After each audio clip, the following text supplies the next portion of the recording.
Hello everyone, welcome to Res Snapper. My name is MJ and this is Snap or Pass, a series where we look at the brand new cards coming to the game. And this week we've got a new season, so we've got a super premium pass card and it's Man Spider. He's a 5/1. On reveal, merge the last card you played into this.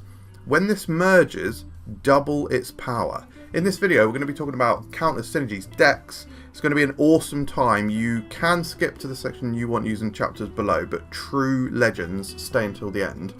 And also, before I delve into this video, can I just give a massive shout out and thank you to both Tucker and Harry Perry 13 for cameoing in my previous video. If you haven't seen it, go and check out the season pass video. It was such a fun time, but a massive shout out and thank you to those guys. Subscribe to their channels because yeah, they smashed it out of the park. Anyway, Man Spider is the season pass super premium card. So you pay basically double the amount for the season pass and you get this card. You actually get the variant for this card as well, which is Creative House Pocket. So you do get that variant and the base card. And you get some extra goodies as well. I think there's like some borders. There might even be like a seasonal Series 5 pack in there as well. I can't remember exactly what's in there, but it's actually kind of good now. Like when they first started doing this, I was a bit sketched out by it, but now I'm sort of like behind it, and I love the game. I love supporting Second Dinner. So, you know, there's good people that work there, and we all love and enjoy this game. So, fine, if you can afford it, good. And you want to, you know, no one's forcing anyone. Okay. Anyway, that was a bit of a weird intro, but if you don't want to buy the super premium pass plus, I don't even know what it's called. It's on the screen, but I can't even read it. What does that say? Saison pass. No, that's. But if you don't buy the super premium pass, you can actually still open Man Spider in seasonal Series 5 snap packs alongside the cards from the Zombie series. Season and also the other new seasonal Series 5 released this week that isn't the season pass, which is Superior Spider-Man, which we'll be talking about in the next episode of Snap or Pass. Right, let's move on to the biography for Man Spider. Now, before I talk about the actual character and where he debuted and stuff, by the way, this is normally the section where I go through the Marvel Encyclopedia, but I can't believe he's not in here. It's got like so many characters that start with like Man dash, but Man Spider isn't in here, which is, yeah, surprising. But I have asked for an updated encyclopedia for Christmas, guys. So hopefully we'll have more information soon. Maybe it's updated for the better and it's good. But I do want to say, oh my god, the one that got away, guys, this Spider-Man Classics action figure of Man Spider. I've always wanted it. Always wanted it. I should have got it at the time, really, because now it's expensive, obviously, and it's just such a cool looking figure. Anyway, this is Peter Parker. Okay, this is Peter Parker, who let me read this biography for you. Okay, so he first appeared in the Amazing Spider-Man issue 100. So it was like one of their first big milestone issues, which was 1971. And Peter attempts to use a serum to permanently eliminate his spider powers, but it instead causes him to mutate, growing 4 extra arms and falling into a savage state with a spider-like appearance. He does get it under control, but it has cropped up multiple times since, when he's basically like out of control and been unable to, or whatever, various storylines like that. So this is very cool. Literally, Peter Parker hulking out. That's what this is. And yeah, I just love the design for this card. I just think it's so cool. The visuals of the character. I think he's just really cool. Hey, guys, I am biased. I'm a massive Spider-Man fan. Anyway, let's talk about the mechanics for the card. So I think the decks he'll gonna. I think the decks he'll gonna. What the hell is this? Absolute badly constructed sentence. Land of place. No, we speak well here around this part of area of time and period of place. I'm not doing another one of those. Oh, for fuck. Alright, so I think it's going to fit into the mergers deck. Yeah, mergers. Like previously we had merging cards that like to be merged, like Penny Parker. When she merges, she gains energy. That's good. And other cards that you just would want to merge with things. So I guess like Black Panther and Symbiote Spider-Man fit into that. Well, Man Spider is a new sort of almost really he's basically the best card in the mergers deck now, and makes it a proper thing. I've said that the mergers deck is a proper thing. It definitely is with the release of this card. I think on reveal decks might just quite like him, because on reveal cards are typically doing something non-specific with their on reveal. It could be increasing other cards in power or doing something meaningful. And Man Spider then takes that card, doubles its power, and you've already had the on reveal, so maybe you've already extracted the benefit from it. Combo decks are naturally going to like Man Spider because there is combo things you can do. There is like long-winded multi-card chains that generate massive power with this card. How about set power decks? So the type of cards where the type of decks where you play Bast and Agent Venom, that type of stuff, Sage. A lot of these cards actually feed really well into Man Spider. Not only that, but Man Spider himself, being a 1 power card, will get that benefit from having his power set. So if you do tag him with a Bast, for example, that 2 extra power that you're giving Man Spider, actually, when you play Man Spider, it turns into 4 extra power because he's doubling. And that's on top of whatever else you're adding to him. So, yeah, seems good, right? And then buffs decks for a similar reason. Not only are you buffing Man Spider, which is going to get doubled, you're also buffing a card that Man Spider is going to merge with. So you're getting the double from the Man Spider and you're getting the double from the other buff. Both those things doubling, double, double, double.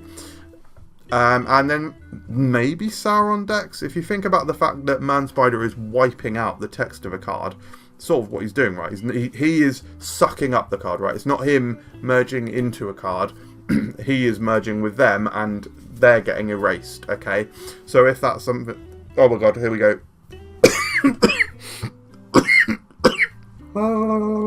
Why am I the way I am? And I am whatever and way I am. If I wasn't, why would I say I am? In the papers, the news, every day I am. Oh, well, it's just the way I am. I like yams. We don't call them that, by the way. That's an American thing. Sweet potatoes. Let's say, for example, you play a Red Skull on turn 5. Play a Man Spider on turn 6. You're sucking up the 14 power. Becomes 15. Oh, becomes 30. Becomes 30.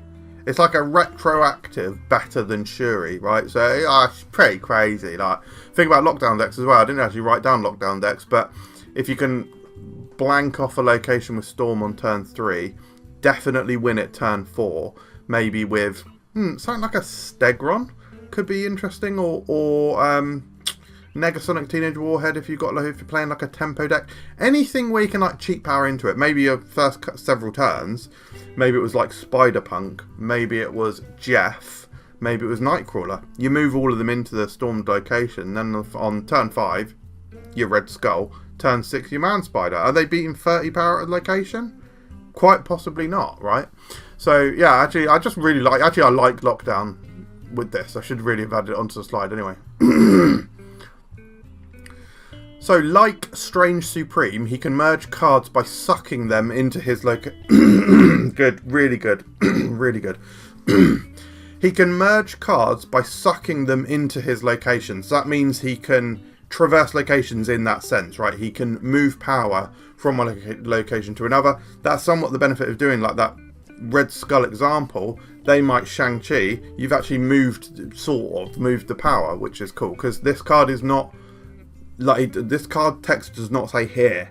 Okay, so he can operate from anywhere, guys. And I've mentioned this, but let's just be completely clear. The cards merge into him. Okay, he is the card and they merge into him. So he replaces them and they lose their text. And he also triggers when cards merge into him, like Agony and Hulkbuster, right? When this card merges, that's all it says, when this card merges.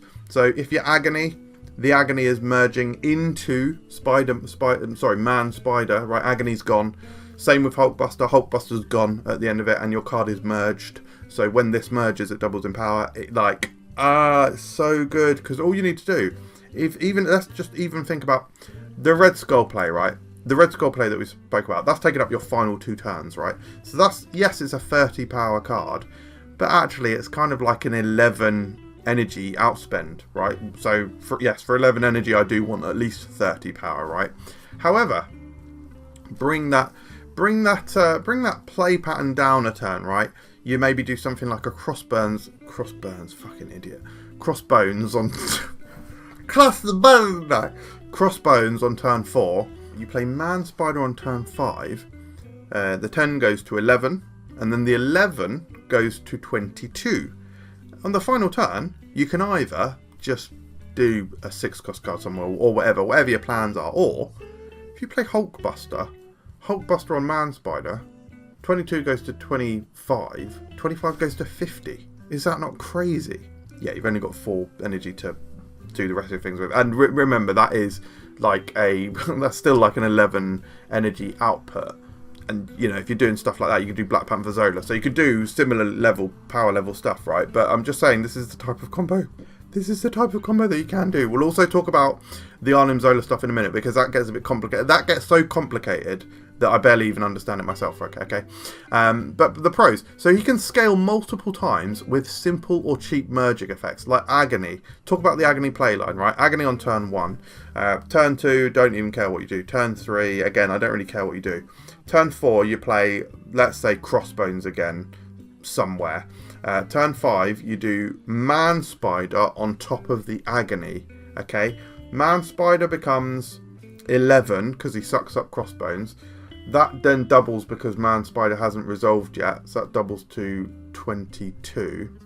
Is that right? And then 22, you then merge with Agony, so it becomes 25, and then that doubles because you've just merged with Agony, so it's 50. So it's actually the same as my previous example, but I'm just saying that's something that you can do, and that's just by setting it up with Agony on turn 1. Any card which doubles in power can have meaningful combo plays. We do see this with the likes of Black Panther and whatnot, and can get absolutely ridiculously huge, as we just explained, but just bear in mind that you are spending a lot of energy to do these combos. So the cons of the card: it is a little bit finicky. There's some danger that you won't always want to merge. Maybe just out of the top of my head, right, they play a goose down, and you can no longer play on a location where you just played a big piece of power. Your expected play pattern was to play Man Spider their next turn. You now can't get in there, and if you do play Man Spider, you're removing the power from the goose lane, or something like that. I don't know. But what I'm saying is, there are difficulties, okay? He does have a low base power if you get countered, so if you get Eliath, or I guess it would be like Negasonic Teenage Warhead as well, which we'll talk about in the counters almost immediately, actually. So yeah, in fact, that's pretty much irrelevant if you get Negasonic. The low power is irrelevant if you get Negasonic Teenage Warheaded in this case. In this point that I'm trying to make. What point am I trying to make? Who could possibly say? And if playing a high power card like a 4-cost 10 power card, it's technically a 9-cost play. We sort of spoke about this, but yeah, just be wary and cautious of what you're actually doing with this card. Right, so those counters are: Cosmo is literally just going to stop the merge from happening. Now, the good thing about Man Spider is your opponent doesn't necessarily know where you're going to do it. It's excuse me, it's not like a Shuri play where they know what is about to happen. You could be playing Man Spider theoretically anywhere. Shadow King at the end of the game can just ruin your life. You might have spent a lot of energy building up a big sucked off card, and Shadow King can take it back down to 1. So that sucks.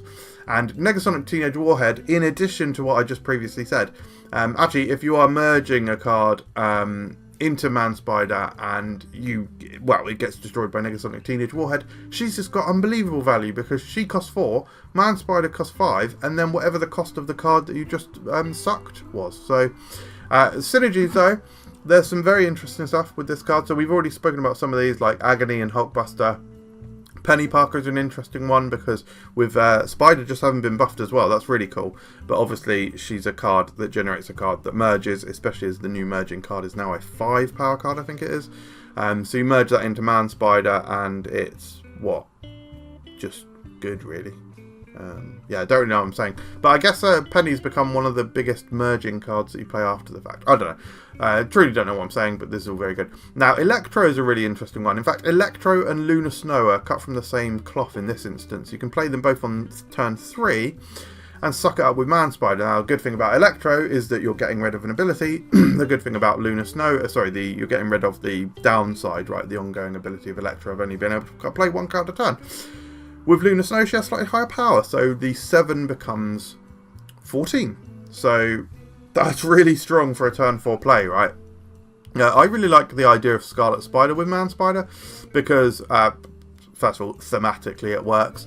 But you can play Scarlet Spider on 4, you activate and then play Man Spider. You've extracted that 5 power, and then the Scarlet Spider becomes 12 power and is potentially somewhere else as well. So yeah, that's cool, but I think the big synergy here is going to be Taskmaster. I mean, the fact that you could do something like Agony and then Crossbones, that's a 13 power card. You can Man Spider that on turn 5.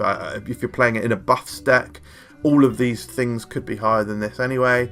But you play it into Man Spider, you've got like a near 30 power card, and then you just Taskmaster it, and it's like a simple play pattern, right? Cool. Let's talk about the decks then. Just got a couple of decks for you. The first one is a budget deck. It's called We Eatin'. And this is like just a mixture of high power cards that you'd want to merge and suck up, along with a few Ravona synergies here, or several Ravona synergies actually, which includes Man Spider, Arnim Zola, and Taskmaster. So this is stuff that you want to get popping off as soon as you can, basically.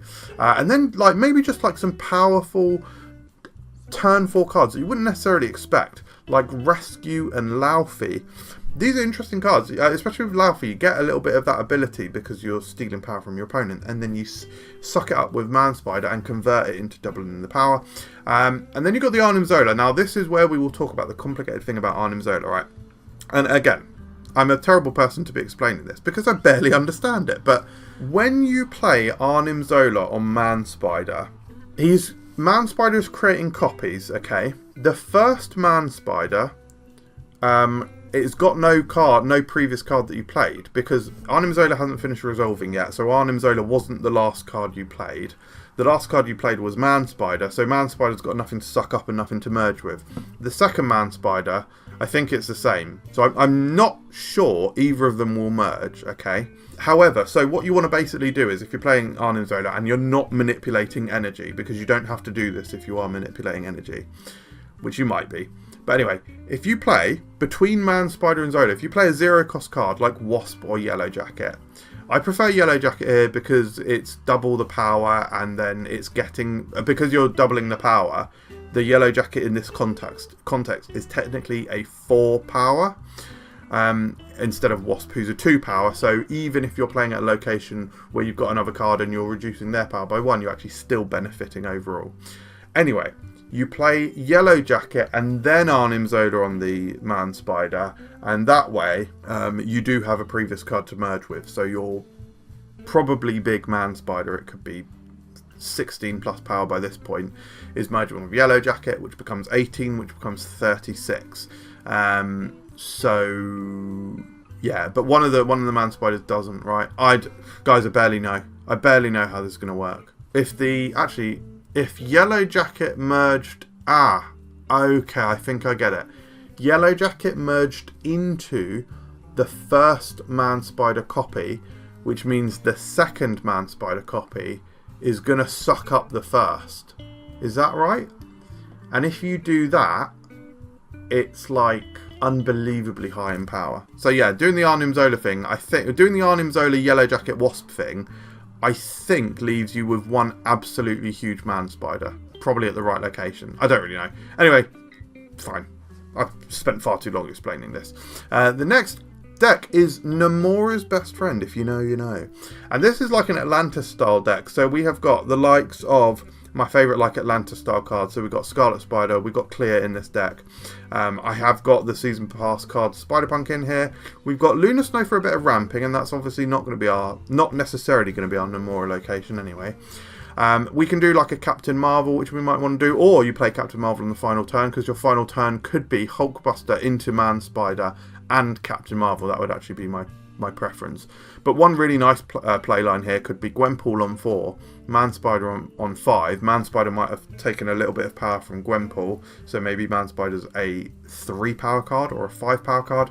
Sucks up the Gwenpool, becomes a 20.